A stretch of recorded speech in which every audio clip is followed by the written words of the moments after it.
Longtime Clean My Space fans know I hate vacuuming. So you can imagine my utter disappointment when Chad told me this week we're filming a video all about cleaning your vacuum. Literally can't think of anything worse to do right now.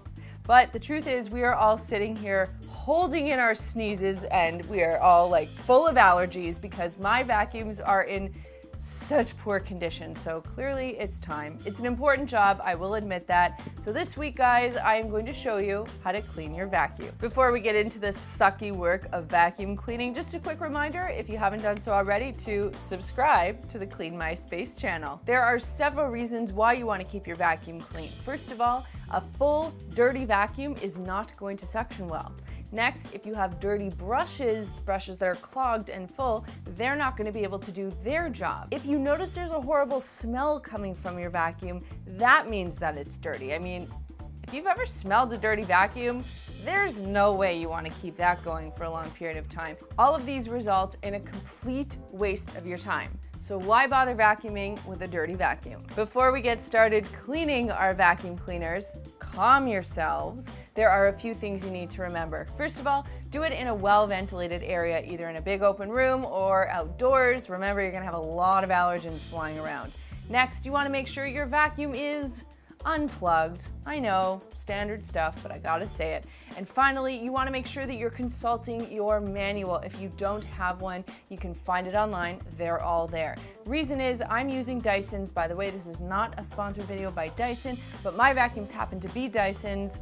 If yours isn't, you want to use the manual so that you can compare my notes to the way your vacuum needs to be cleaned. There are a few tools that you'll need to do this. They're quite simple to come by. I'm sure you already have them at home. Of course, you're going to need water and dish soap. I have a can of compressed air that's optional but helpful. Check out this totally dirty cleaning toothbrush, which is perfectly acceptable for cleaning my vacuum.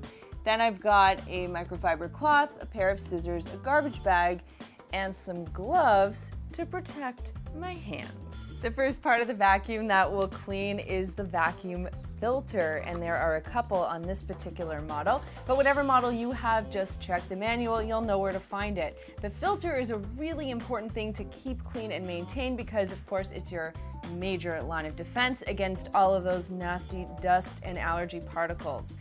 Most of them these days are washable, which is fantastic. If it's not washable, you can buy replacements, so you can skip this step and just place a fresh one on. Either way, when you wash them, there are a couple things you want to keep in mind. First, remove it. Give it a really good shake and tap so that we can get everything out. Keep it away from your face, trust me on this one. Then run it under cool water for several minutes until it runs clear and lay it flat to dry. You want to let this dry for at least 24 hours before putting it back in your vacuum. Next up, how to clean your vacuum canister. Remember, if you have a model that has a bag, this won't necessarily apply, but it is important to remember to change out your bag as soon as it gets full. If you have a bagless model like this one, you want to make sure you're emptying it over a garbage bag in a well-ventilated space. But even once you do that, you'll probably notice, like you can see with mine, it's still quite dirty on the inside. So every now and then you want to give it a cleaning. And to do that, follow your instruction manual, but you can simply separate the actual larger vacuum component from the canister. And with the canister, you can soak it in warm soapy water, use a little scrub brush, give it a good scrubbing, rinse it well, lay it flat to dry. You're gonna let it dry for at least 24 hours. I cannot stress that enough. It will totally ruin your vacuum if any moisture gets in there. And while they are apart, it's a really good opportunity for you to give the interior portion of your vacuum a cleaning. There are a couple ways you can do this. The first one is to use a cleaning toothbrush, remember that dirty one? And you just want to brush in a downward stroke to get rid of any debris. You can use a dry microfiber cloth to give it a good wipe down. And if there's anything that's particularly stuck inside your vacuum, you can use a few quick blasts of compressed air to get it out. Maintaining your beater bar or power head is also an important component of vacuum maintenance. Reason being, a lot of stuff gets jammed up in here. In fact, I can see my very own hair as well as pieces of our carpet in here right now. And as that clogs up your beater bar, these bristles can't actually dredge things out of the carpet, which is what they're designed to do. So you really want to stay on top of this job. Whether yours pops out like mine does or if it stays in, no problem, you're going to do the same thing.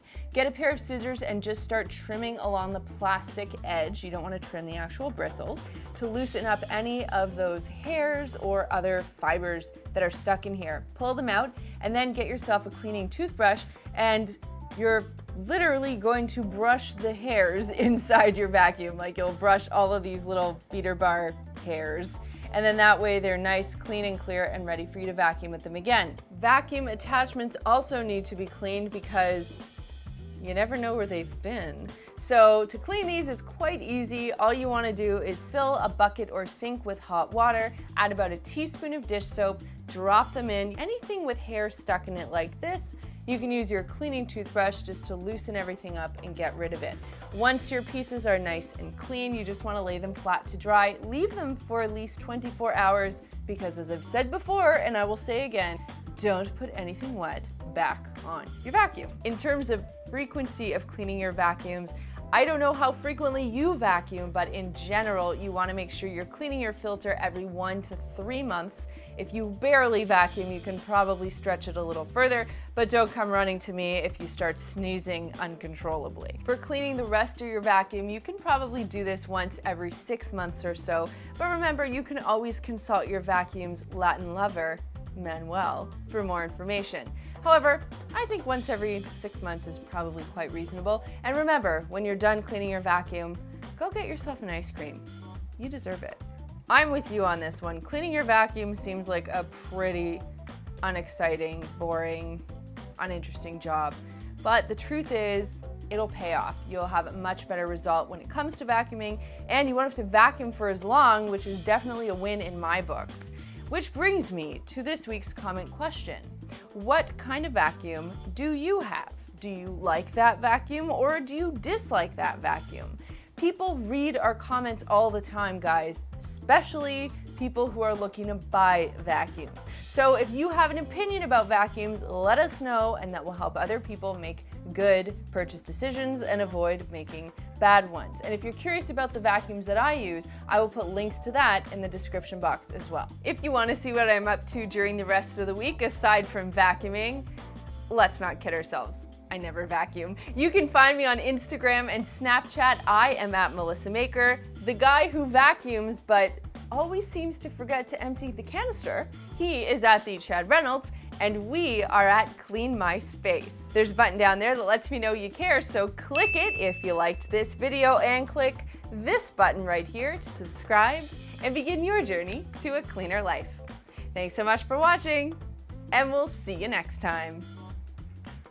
Well, it's a special time of the week where I get to throw you to a couple of other videos I think you're going to love. The first one is a video appropriately titled Vacuuming Tips That Suck. And the second one is my vacuum tour. Yes, only Melissa Maker could give you an actual vacuum tour. Last week's video, we asked you all about what other foods you want help storing. We heard everything from cilantro to avocado, cold cuts, fish, coffee, and everything in between. So don't worry, we've got more food storage tips coming up for you. Remember, if you haven't done so already, visit our website, cleanmyspace.com, where you can sign up for our free newsletter, The Dirty Dish. Thanks, guys, and we'll see you next week.